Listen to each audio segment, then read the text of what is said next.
नमस्कार, बहुत स्वागत है आपका। मध्य प्रदेश की तमाम बड़ी खबरें लेकर हाजिर। आप देख रहे हैं खबर अपने एमपी की और आपके साथ मैं हूं आसिफ शेख। सांवेर विधानसभा में होने वाले उपचुनाव में मतदाता सूची में गड़बड़ी के आरोप के बाद अब कांग्रेस ने इंदौर के वार्डों की मतदाता सूची को लेकर भी फर्जीवाड़े के आरोप लगाए हैं, जिसे लेकर कांग्रेस के पार्षदों ने कलेक्टर को ज्ञापन सौंपा है। कांग्रेस ने शिकायत की है कि शहर के कई वार्डों में मतदाता सूची में गड़बड़ी की गई है। एक ही परिवार के कई सदस्यों के नाम सूची में नहीं जोड़े गए। साथ ही कांग्रेस की विचारधारा से जुड़े लोगों के नाम मतदाता सूची से अलग कर दिए गए। कांग्रेसियों के मुताबिक कलेक्टर ने उन्हें भरोसा दिलाया है कि वो मतदाता सूची को चेक करवाएंगे।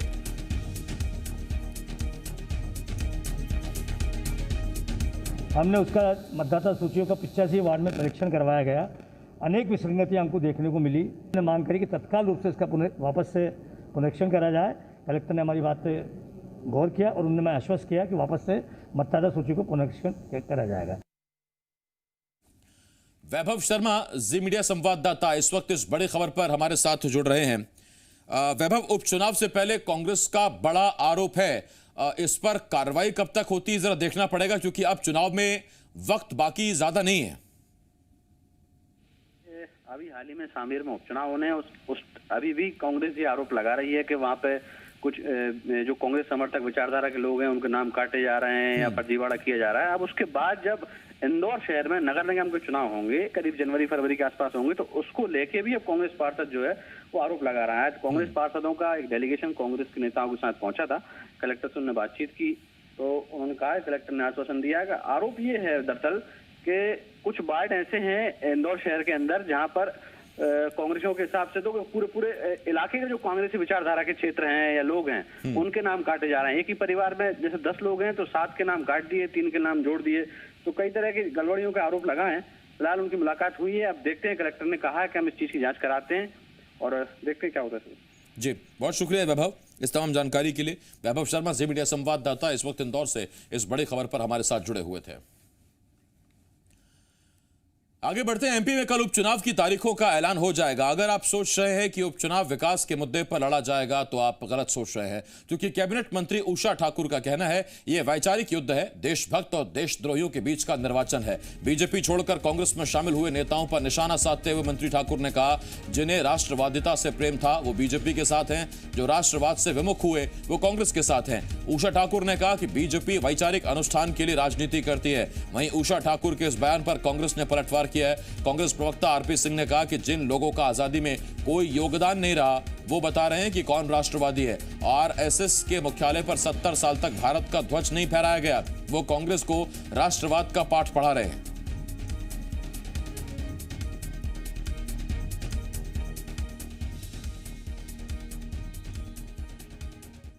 देखिए, ये वैचारिक युद्ध है। ये देशभक्त और देशद्रोही के बीच का निर्वाचन है। जिनको राष्ट्रवादिता से प्रेम था वो भारतीय जनता पार्टी के साथ हैं, जो राष्ट्रवाद से विमुख हुए वो कांग्रेस के साथ। यानी जो बीजेपी में नेता थे जैसे पारुल साहू अब कांग्रेस में चले गए तो देशद्रोही हो गए। हाँ, उन्हें विचार करना चाहिए। हम वैचारिक अनुष्ठान के लिए राजनीति करते हैं। हम विधायक, सांसद या मंत्री बने रहने के लिए राजनीति नहीं करते। जिस प्रकार से आईएसओ एक संस्था होती है जो गुणवत्ता के लिए सर्टिफिकेट देती है, इस प्रकार से क्या भारतवर्ष में भाजपा को किसी ने अधिकृत किया है कि वे राष्ट्रीयता का सर्टिफिकेट देंगे? और ये वो लोग जिनका स्वतंत्रता संग्राम से कोई लेना देना नहीं, चुनी हुई सरकार को, प्रजातांत्रिक सरकार को डकैती डालकर गिराने का काम कर रहे हैं और स्वयं सत्तारूढ़ हो रहे हैं। ऐसे लोग अगर राष्ट्रीयता की बात करेंगे तो मुझे लगता है कि ये बहुत हास्यास्पद है और जनता है वो सब जानती है। मंत्री उषा ठाकुर के कांग्रेस को देशद्रोही बताने वाले बयान पर सियासत तेज हो गई है। कांग्रेस ने मंत्री उषा ठाकुर की चुनाव आयोग से शिकायत की है। कांग्रेस ने मंत्री के उपचुनाव प्रचार न करने और मंत्री पद से हटाने की मांग की है। वहीं इस मामले में बीजेपी ने मंत्री का बचाव किया है। नगरीय प्रशासन मंत्री भूपेंद्र सिंह ने कहा कि उषा ठाकुर ने ऐसा नहीं कहा होगा। मंत्री के बचाव के साथ ही भूपेंद्र सिंह ने कांग्रेस में अंतर्द्वंद का आरोप लगाया।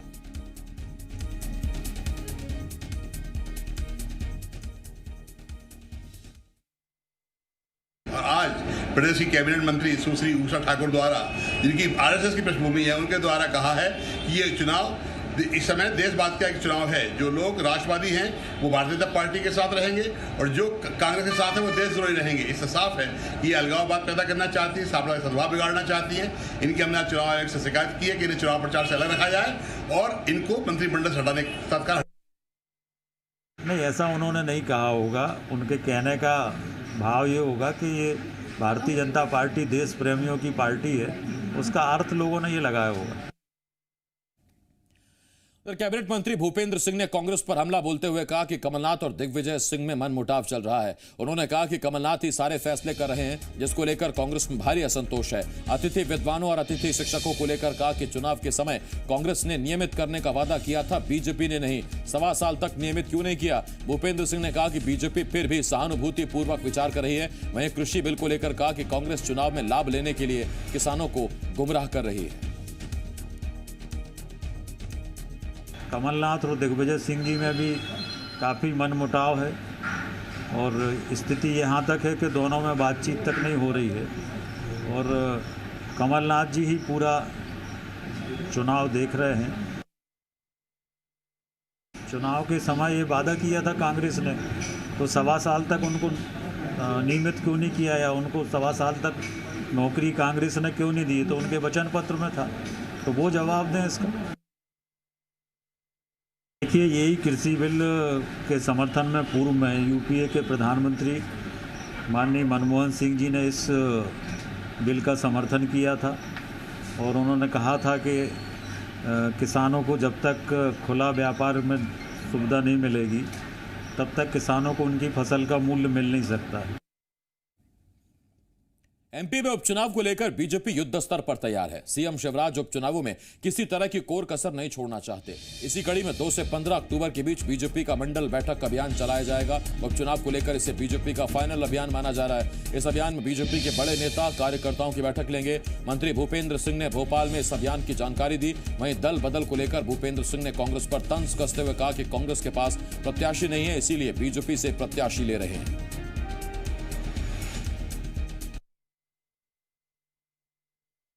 2 अक्टूबर से लेकर 15 अक्टूबर तक मंडल सम्मेलन भारतीय जनता पार्टी आयोजित करेगी। देखिए, अब कांग्रेस के पास प्रत्याशी नहीं है, इसलिए भारतीय जनता पार्टी से ले के प्रत्याशी खड़े कर रहे हैं। उनके पास है ही नहीं प्रत्याशी और भारतीय जनता पार्टी चुनाव लड़ेगी। माननीय स्वराज जी के नेतृत्व में चुनाव होगा और भारतीय जनता पार्टी की सरकार जन कल्याण के काम कर रही है, इसलिए प्रदेश की जनता चाहती है कि भारतीय जनता पार्टी की सरकार आगे चले। बीजेपी छोड़कर कांग्रेस में आए डॉक्टर सतीश सीकरवार को कांग्रेस ने ग्वालियर पूर्व से प्रत्याशी बनाया है। जी मध्य प्रदेश छत्तीसगढ़ से बात करते हुए सतीश सीकरवार ने कहा कि ग्वालियर पूर्व सीट पर कांग्रेस के लिए कोई चुनौती नहीं है, क्योंकि पिछली बार भी कांग्रेस जीती थी। उन्होंने कहा कि कमलनाथ सरकार की एमपी में फिर वापसी होगी। 25 सीटों पर पार्टी नहीं बल्कि गद्दारों के खिलाफ जनता चुनाव लड़ रही है। सिर्फ 3 सीट पर ही पार्टी चुनाव लड़ रही है। मध्य प्रदेश में 28 विधानसभा सीटों पर चुनाव होने और उन सीटों में से एक है ग्वालियर पूर्व की सीट। ग्वालियर पूर्व की सीट 2018 में कांग्रेस से जीती थी, लेकिन उनके जो विधायक थे वो कांग्रेस और बीजेपी में शामिल हो गए थे। हमारे साथ सतीश सीकरवार हैं, जिन पर कांग्रेस ने भरोसा जताया। वैसे 2018 का चुनाव अपने बीजेपी से लड़ा, अब कांग्रेस से आए, प्रत्याशी वही है, दल बदल गए, कितनी बड़ी चुनौती है? देखो, इस विधानसभा में कोई चुनौती नहीं है। ये विधानसभा कांग्रेस की विधानसभा है। कि जो दलित समाज का वोट था, जो हमारा अनुसूचित समाज का वोट था, जाति का वोट था, वो वोट बसपा में जा रहा था। वो समाज फिर दोबारा लौट के कांग्रेस की तरफ आया है और निश्चित रूप से इस विधानसभा में कांग्रेस विजय होगी। आपके खिलाफ जो चुनाव लड़ रहे हैं वो ये कह रहे हैं कि 15 महीने में कांग्रेस ने कोई विकास कार्य नहीं किया, इसीलिए वो पार्टी छोड़कर आए और अब 6 महीने में उन्होंने विकास की अंगा बहा दी। कांग्रेस ने नहीं किया, मुन्ना लाल जी ने 15 महीने में कोई काम नहीं किया। अब बोरी भर के नारियल लेके निकल रहे हैं। उनको तो जनता देख रही है और जनता ऐसे 25 जो विधायक जिन्होंने पार्टी की पीठ में खंजर घोंपा है, जीतने के बाद 3 बार हारने के बाद उनको पार्टी ने उन पर भरोसा जताया। कांग्रेस पार्टी ने उनको टिकट दिया। टिकट के बाद उन्होंने जीतने के बाद, विधायक बनने के बाद असमय चुनाव कराया है। ऐसे समय में चुनाव की आवश्यकता नहीं थी, जब एक तरफ जनता कोरोना से जूझ रही है, महामारी से जूझ रही है, रोजगार के लिए लड़ रही है, भुखमरी से लड़ रही है, मौत से लड़ रही है जनता। उस समय धार के बदनावर से कांग्रेस ने अभिषेक सिंह को प्रत्याशी बनाया, जिसके बाद कांग्रेस कार्यकर्ताओं में खुशी है। बदनावर बस स्टैंड पर ढोल नगाड़े बजाकर आतिशबाजी की गई और एक दूसरे को मिठाइयां खिलाई गई। कांग्रेस प्रत्याशी बनाए जाने पर अभिषेक सिंह राठौर ने कांग्रेस आला कमान का आभार जताया और कहा कि यह चुनाव कांग्रेस का हर कार्यकर्ता पूरी मजबूती से लड़ेगा।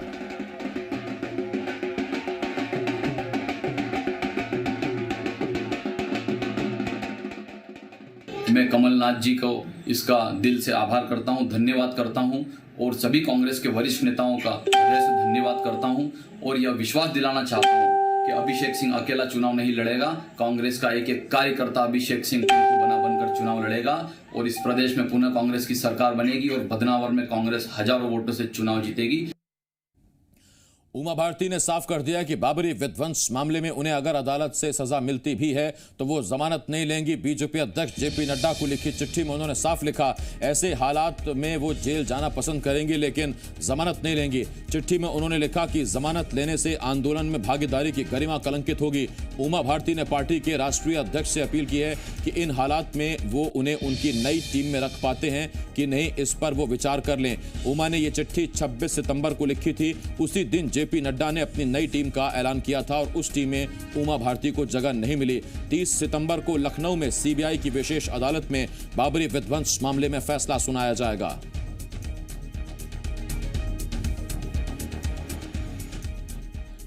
और यहां में एक छोटे से ब्रेक के लिए रुकना होगा, बहुत जल्द लौट रहे हैं।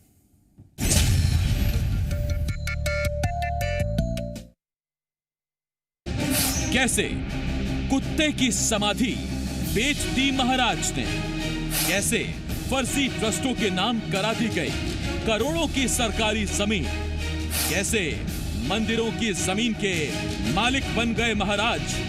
क्या सरकारी जमीनें हथियाने के लिए दस्तावेजों से हुई छेड़छाड़, महल की सियासी नींव हिलाने वाला सबसे बड़ा खुलासा बेनकाब जल्द आ रहा है।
ब्रेक के बाद हाजिर है। भोपाल के मिंटो हॉल में कोरोना वॉरियर्स को सीएम शिवराज सिंह चौहान ने सम्मानित किया। इस मौके पर मंत्री विश्वास सारंग और प्रभुराम चौधरी भी मौजूद रहे।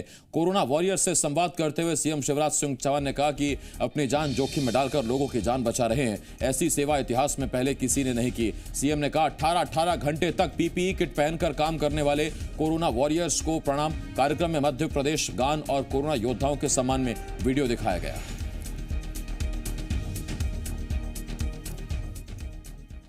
कोरोना ऐसी महामारी की जिसने अपनों को दूर कर दिया और 6-6 महीने हो गए अपनों से मिल नहीं पाए। ये समर्पण की अपने आप में एक अद्भुत मिसाल। कोरोना काल में एमपी की बिगड़ती स्वास्थ्य व्यवस्था को लेकर कांग्रेस कार्यकर्ताओं ने भोपाल में प्रदर्शन किया। कांग्रेस विधायक आरिफ मसूद की अगुवाई में प्रदर्शन हुआ, जिसमें बड़ी तादाद में लोग शामिल हुए। बिना इजाजत धरना प्रदर्शन करने के मामले में आरिफ मसूद समेत प्रदर्शनकारियों पर श्यामला हिल्स थाने में केस दर्ज हुआ। पुलिस ने 12 से ज्यादा प्रदर्शनकारियों को हिरासत में लिया। आरिफ मसूद ने सरकार पर आरोप लगाते हुए कहा कि प्रदेश में स्वास्थ्य सेवाएं पूरी तरह से ठप पड़ी हैं।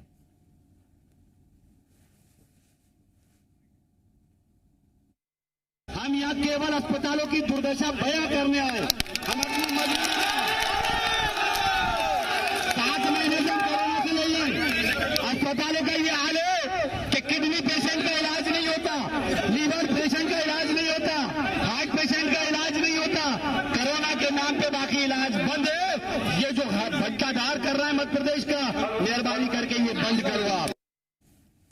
पर कोरोना काल में निजी अस्पतालों की मनमानी नहीं थम रही है। जबलपुर के अस्पताल मनमाफिक पैसा वसूलने में लगे हुए हैं। ताजा मामला जबलपुर सिटी अस्पताल का। यहां कोरोना मरीज के इलाज के नाम पर 5 दिन का चार्ज 1,19,000 रुपए वसूल किया गया। एडमिट करने से पहले 3,500 रुपए प्रतिदिन की बात की गई, लेकिन 5 दिन बाद 12,500 रुपए प्रतिदिन के हिसाब से वसूली की गई। शिकायत के बाद युवा कांग्रेस के पदाधिकारियों ने अस्पताल के खिलाफ धोखाधड़ी की शिकायत दर्ज करने की मांग की है। वहीं कलेक्टर ने जांच के बाद उचित कार्रवाई का आश्वासन दिया है। बताया कुछ गया और वसूला कुछ गया, इसी की शिकायत देने जो है हम जिलाध्यक्ष महोदय को आए हैं। लगातार जो है प्राइवेट अस्पताल मनमानी कर रहे हैं और लूटमार मचाए हुए हैं, लेकिन जिला प्रशासन की लचर कार्यप्रणाली के चलते ये लूट लगातार जारी है। अभी मेरे जो भी शिकायत आप बता रहे हैं मेरे पास अभी मेरे हाथ में नहीं आई है। मैं उसको आके एक बार अध्ययन करा के हम एक टीम बनाएंगे और उसके आधार पर जो भी आगे की कार्रवाई होगी वो सुनिश्चित कार्रवाई करेंगे। शहडोल में गाड़ियों से अवैध वसूली मामले में जी मध्य प्रदेश छत्तीसगढ़ की खबर का असर हुआ है। वायरल ऑडियो की खबर दिखाए जाने के बाद उड़न दस्ता प्रभारी वीपी सिंह को परिवहन विभाग के संभागीय कार्यालय से अटैच कर दिया गया और मामले की जांच भी शुरू हो गई है। आरटीओ आशुतोष सिंह का कहना है कि मामले की निष्पक्ष जांच कर अधिकारियों को रिपोर्ट सौंपी जाएगी। हाल फिलहाल अभी हमने उनको अटैच करवा दिया है क्षेत्रीय परिवहन कार्यालय में फ्लाइंग से हटा करके, और सारे उनके पावर्स ले लिए हैं। अभी वो काम नहीं कर रहे हैं। इस संबंध में जांच के आदेश मिले हैं, तो 30 तारीख तक जांच के अपन को प्रतिवेदन भेजना है, तो प्रतिवेदन बना करके दोनों पक्षों के कथन लेकर के प्रतिवेदन प्रस्तुत करेंगे। सतना के सिंहपुर थाने में चोरी के आरोपी युवक की मौत पर बवाल जारी है। मृतक के परिजन और ग्रामीण जहां कार्रवाई की मांग को लेकर प्रदर्शन कर रहे हैं, वहीं पुलिस उग्र भीड़ को खदेड़ने के लिए लगातार बल प्रयोग कर रही है। दरअसल पुलिस ने रैगांव इलाके से चोरी के मामले में राजपति कुशवाहा नाम के शख्स को हिरासत में लिया था। थाने में उसे गोली लग गई, जिससे उसकी मौत हो गई। इस मामले में जहां पुलिस का कहना है कि राजपति कुशवाहा ने थाना परिसर में खुद को गोली मार ली, तो परिजनों ने पुलिस पर गोली मारने का आरोप लगाया। आरोपी पुलिस कर्मियों पर कार्रवाई की मांग को लेकर परिजनों ने जमकर हंगामा किया, जिसे देखते हुए पुलिस ने प्रदर्शनकारियों पर लाठीचार्ज किया और आंसू गैस के गोले छोड़े। फिलहाल इस मामले में न्यायिक जांच के आदेश दे दिए गए हैं। साथ ही सिंहपुर थाना प्रभारी और एक कांस्टेबल को भी सस्पेंड कर दिया गया है।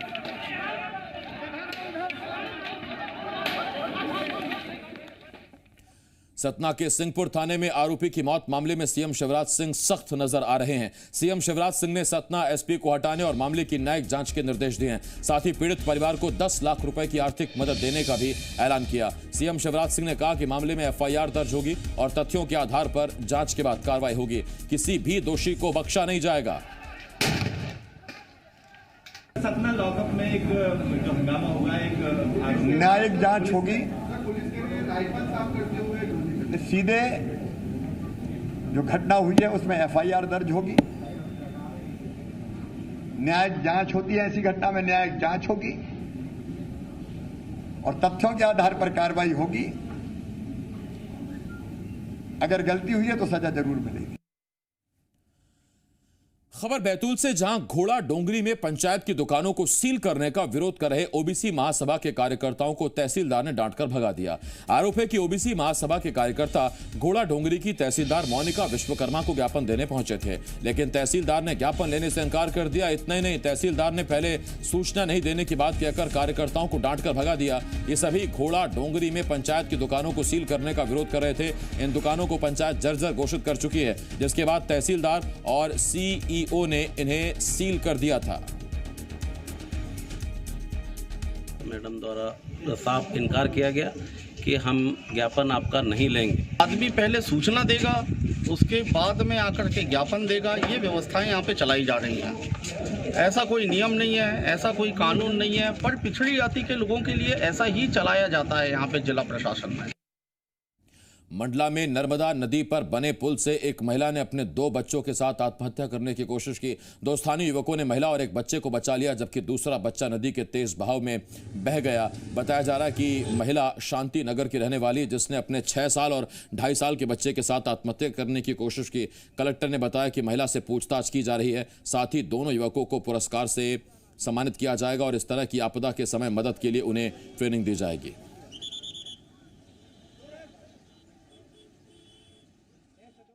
तो डूब रही थी, फड़फड़ा रही थी, तो हम देखे कोई कूदे, तो दौड़ लगा के मैं गया, फिर पीछे से भैया है, फिर 3-4 पूरे लड़का फिर बता के आए, तो छोड़ बच्चा मुझे बचाया, औरत को मैं बचाया, बाहर लाए तो वो बोल रहे थे कूदूंगा फिर से मरने के लिए। अचानक देखा मैं भी, तो फिर अपने इसको बुलाया छोटे को, तो मैं कहा जल्दी है दौड़ लगा के, तो फिर जी आया मेरे पास में, तो फिर हम दोनों जने साथ में कूदे जाके पकड़े।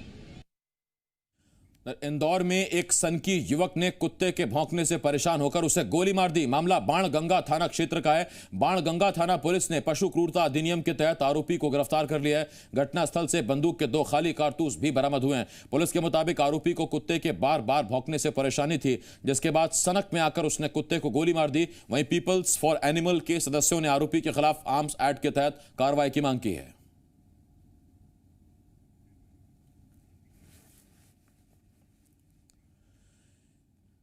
यहां एक छोटे से ब्रेक के लिए हमें रुकना होगा। ब्रेक के बाद छत्तीसगढ़ की तमाम बड़ी खबरें बहुत जल्द लौट रहे हैं।